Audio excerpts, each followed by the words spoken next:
نعيش هذه الأجواء ولا زلنا نعيش أيام رطبة، لكن الأيام إلى حارس مرمى عبد الرحمن الصامبي. حتى الآن لم يختبر حارسي المرمى. كاست عادت سهلة إلى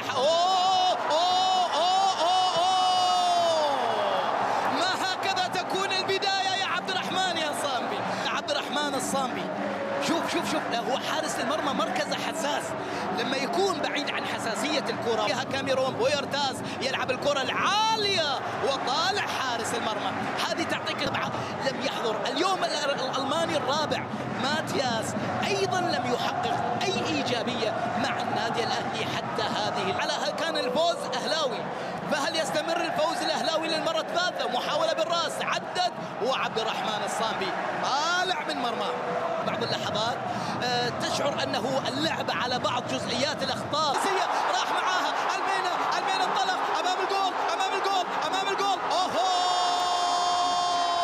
المرتدى. شوف المينا، لكن طالع حارس المرمى الصامبي إلى رمية التماس. المحاولة سلمت هذه المرة الشباك من أوباميانغ والصامبي يتدخل. راح أوباميانغ عرض كرة خطيرة المينا وشالها الصامبي بعمر 23 سنة وتجربة ووصلت إلى عبد الرحمن الصامبي.